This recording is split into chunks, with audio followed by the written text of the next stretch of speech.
Shalom, salam sejahtera dalam kasih Tuhan Yesus Kristus. Perkenalkan, nama saya Karen, NIM 22407004. Saat ini saya akan menjelaskan tentang materi manajemen pendidikan. Yang pertama yaitu konsep manajemen pendidikan. Pengertian manajemen pendidikan menurut etimologi terdiri dari dua unsur, yaitu manajemen dan pendidikan. Manajemen menurut asal katanya berasal dari bahasa Latin, yaitu dari kata benda manus atau tangan dan kata kerja agere atau melakukan. Gabungan dua kata itu menjadi managere yang artinya menangani. Managere diterjemahkan dalam kata kerja bahasa Inggris to manage atau mengelola. Dalam kata benda manajemen artinya pengelolaan dan manajer untuk orang yang melakukannya. Manajemen diterjemahkan ke bahasa Indonesia menjadi manajemen atau pengelolaan. Yang kedua, konsep pendidikan menurut para ahli. Yang pertama ada Omar Hamalik. Manajemen pendidikan adalah menyatukan beberapa unsur dalam pendidikan dan kemudian mencoba untuk dikembangkan dan fokus untuk mencapai pada tujuan dari manajemen pendidikan itu sendiri. Kedua, Syarif. Manajemen pendidikan adalah segala usaha bersama untuk mendayagunakan sumber-sumber personil maupun material secara efektif dan efisien untuk menunjang tercapainya pendidikan. Ketiga, ada Sagala. Manajemen pendidikan adalah penerapan ilmu manajemen dalam dunia pendidikan atau sebagai penerapan manajemen dalam pembinaan, pengembangan, dan pengendalian usaha dan praktek pendidikan. Yang keempat dan terakhir adalah Mulyasa.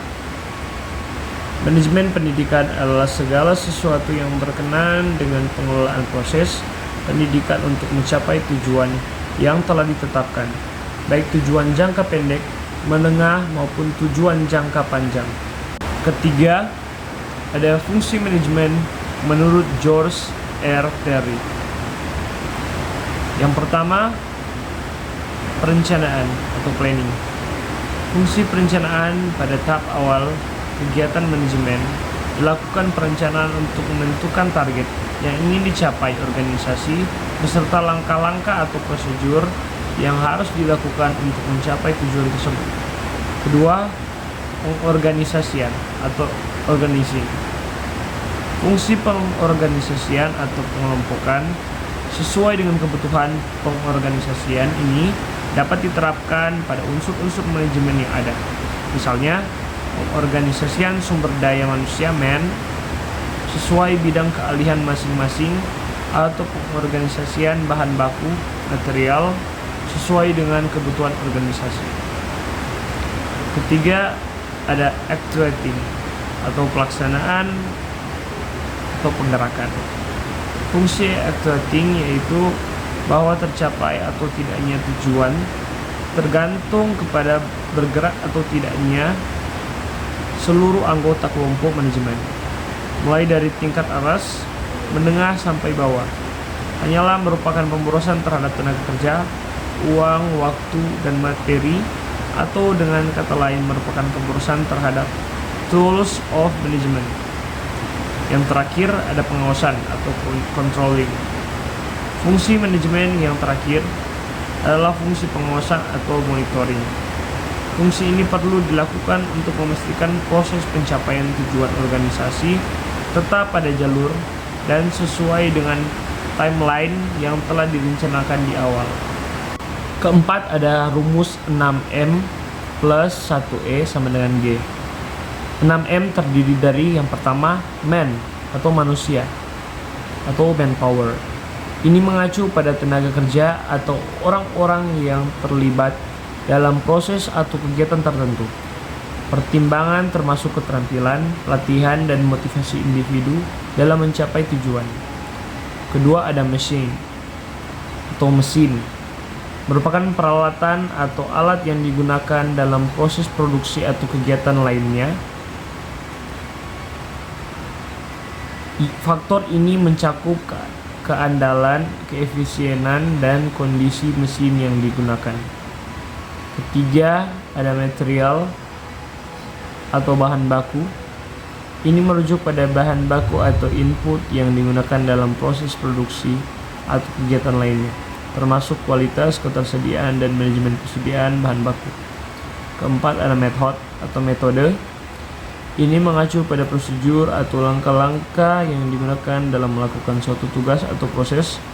Faktor ini mencakup efisiensi, keselamatan, dan efektivitas metode yang digunakan. Kelima, ada measurement atau pengukuran. Ini adalah penggunaan pengukuran atau metrik untuk mengevaluasi kinerja atau hasil dari suatu proses.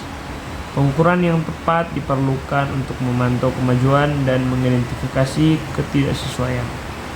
Keenam, adalah mother nature atau alam. Ini mencakup faktor-faktor alamiah seperti cuaca, iklim, atau kondisi lingkungan lainnya yang dapat berpengaruh proses atau kegiatan tertentu. Yang mengacu pada 1E yaitu environment atau lingkungan. Ini adalah faktor eksternal atau faktor lingkungan yang dapat mempengaruhi atau membatasi pelaksanaan suatu tugas atau proses. Ini bisa mencakup faktor-faktor seperti regulasi pemerintah, kondisi pasar, atau perubahan teknologi. Kelima, ada manajemen ilmu dan seni. Yang pertama, manajemen ilmu. Manajemen adalah sebuah ilmu karena ia mengandalkan data dan fakta yang dapat diuji kebenarannya, seperti halnya disiplin ilmu lainnya. Manajemen memiliki teori, prinsip, dan konsep, dapat diterapkan dalam konteks yang berbeda-beda. Manajemen juga memanfaatkan metode ilmiah untuk mengumpulkan dan menganalisis data, serta mengambil keputusan yang berdasarkan bukti. Sebagai contoh, manajer dapat menggunakan data penjualan untuk mengidentifikasi tren pasar dan kemudian mengambil keputusan dan strategis yang berdasarkan data tersebut. Seterusnya ada kedua, manajemen seni. Manajemen juga dapat dianggap sebagai seni karena ia melibatkan kreativitas dan keahlian yang dibutuhkan untuk mencapai tujuan yang telah ditetapkan. Seperti halnya seni, manajemen membutuhkan bakat, kepekaan, dan pengalaman untuk dikuasai. Seorang manajer yang baik tidak mengandalkan data dan fakta, tapi juga mengandalkan intuisi dan pengalaman untuk membuat keputusan yang tepat.